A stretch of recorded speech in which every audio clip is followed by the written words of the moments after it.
Hi, everyone. Welcome to Mini Scroll, the daily internet culture podcast bringing you the biggest stories from social media, the creator economy, and the digital space every Monday through Thursday. I'm your host, Lauren Meisner, the founder of the youth digital media brand Centennial World. Welcome back to Mini Scroll, everyone. I have no updates for you guys today because Fashion Week is done. Everything's a little bit more chill now, and I'm just getting back to regular schedule. So let's just get right in to the stories for today. So the first story is that Sabrina Carpenter's 25th birthday dress has sparked a discussion about the ethics of reselling fashion. So last weekend, Sabrina Carpenter, she turned 25 and she wore this short yellow slip dress for her 25th birthday. Her stylist, Jared Elner, said that the dress was inspired by Kate Hudson's dress in How to Win a Guy in 10 Days and that it was actually purchased on Depop. So after she posted the photos from her birthday, TikTok user Jules Berg made a video explaining that it was actually her Depop shop that Sabrina's stylist purchased from. In the video, she explains that she got a message on Depop asking if she could overnight the dress to New York City. She said she wasn't in town, so she couldn't. This was last week. And in the message, it said it needed to get there by Saturday. Then the buyer said that they were a stylist for Sabrina Carpenter, so Jules got her sister to ship it out. Obviously, as you would.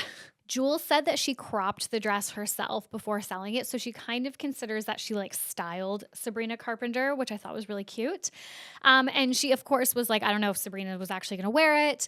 Her birthday came and went. I didn't see it, so I figured, okay, she didn't wear it. And then, of course, she posted Instagram photos in it and she freaked out. So Jules' video went viral, and obviously this drove a lot of traffic to her Depop. And what users found on Jules' Depop were many fast fashion items marked up by up to 2,000%. So, for example, she was selling a pair of Forever 21 shorts for $280, calling them rare and vintage. Users found the shorts reselling elsewhere for no more than $15. Also, Forever 21. I was obsessed with Forever 21. Everything was like $10.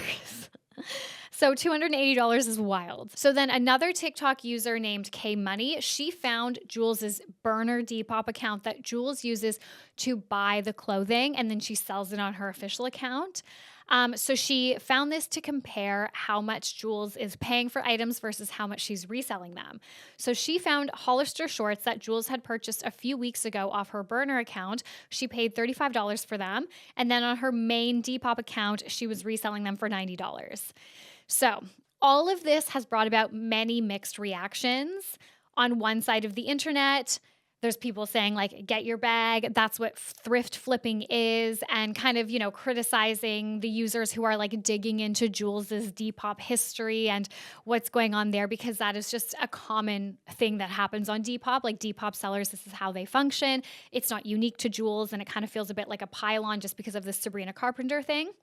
And especially when you consider that for serious Depop sellers, curation is a huge part of why people purchase from them. You follow a specific Depop seller because you think their style and the stuff that they are purchasing and selling is really cool. So it kind of takes a few steps out of thrifting yourself. If you're going to a store or you're sifting through Depop yourself, it takes those steps away from you if you follow a few key accounts that have a similar style to what you're trying to buy. And then the other side of the internet is noting how fast fashion has ruined the secondhand market. So Alyssa Hardy wrote for Teen Vogue, quote, "There's more to this than just overpaying and predatory marketing. It's the sheer volume of fast fashion that you would have to wade through when shopping secondhand these days. Walk into any consignment store or scroll through Depop, ThredUp, and many other secondhand platforms for 2 minutes, and you're bound to come across dozens of items from brands like Forever 21, Shein, and Zara. Selling those pieces and keeping them in the cycle is better than, say, disposing of them or sending them off to global secondhand markets. But the issue is that the brands have overproduced to the point that we are losing the best parts of smaller scale secondhand shopping."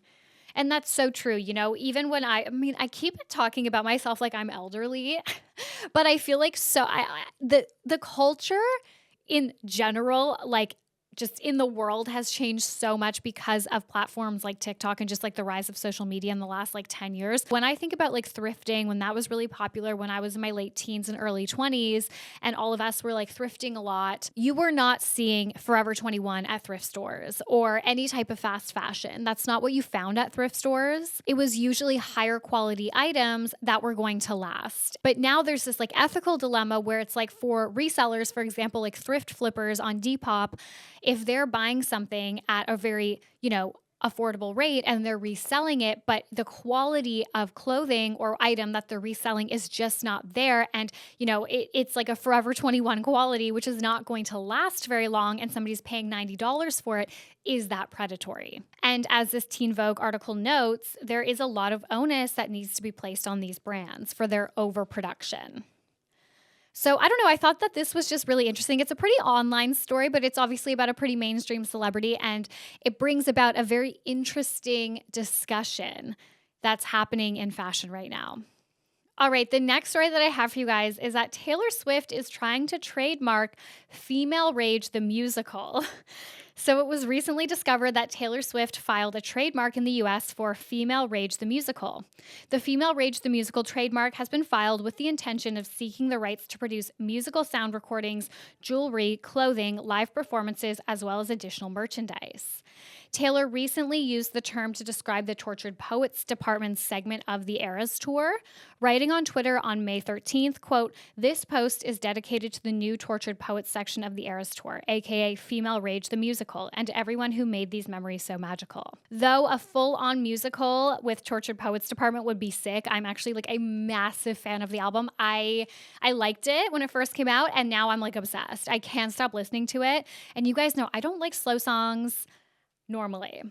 There's just something like, I know people do not like the Taylor Swift, or they're not that they don't like, but they're tired of or saying that like there needs to be a refresh with like the Taylor Swift Jack Antonoff collaboration. But there is actual crack in those songs. When they collaborate on a song, like that is my perfect song. I can't explain it. It just does something to me. Like it scratches my brain in like the perfect way. So I'm obsessed, and I would love a musical with Tortured Poets Department, but it's more likely that she wants to trademark the name for new Eras Tour merch. And then other Swifties actually think it could be related to a new Eras Tour film that will feature this segment.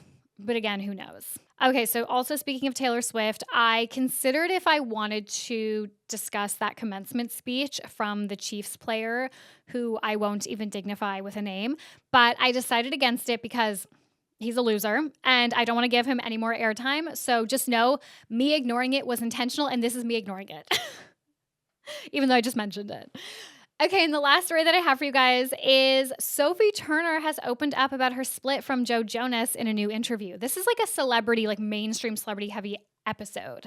So last year, Sophie Turner and Joe Jonas split after 4 years of marriage and 2 children. Now, sitting down with British Vogue, Sophie has spoken out about that experience. I have a few different pulled quotes that she said, but she basically spoke about what it was like to be mom-shamed. She spoke about what it was like to be married to Joe Jonas and how that made her feel. And she spoke about kind of how difficult the split was. And she also talked about, which I don't have a quote for, but she also talked about Taylor Swift and how Taylor really helped her and her children during that time, and how she just has like nothing but love for her, which was really sweet.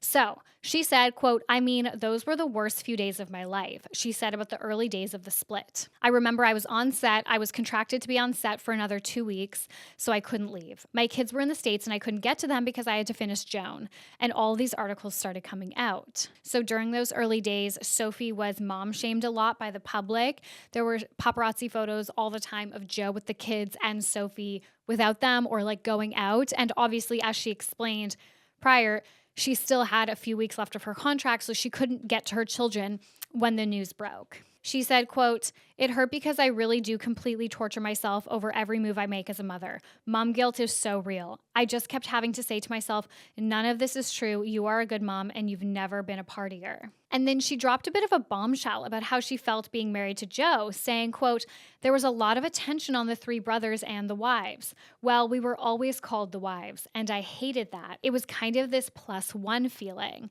I did not see Sophie Turner as a +1 to Joe Jonas, but I can see how how that would be really difficult if you were not down for that. Like, okay, if you guys listen to this podcast, you know that Married to Jonas, which was the reality show of Kevin Jonas and Danielle Jonas when they first got married, that is like my favorite show ever.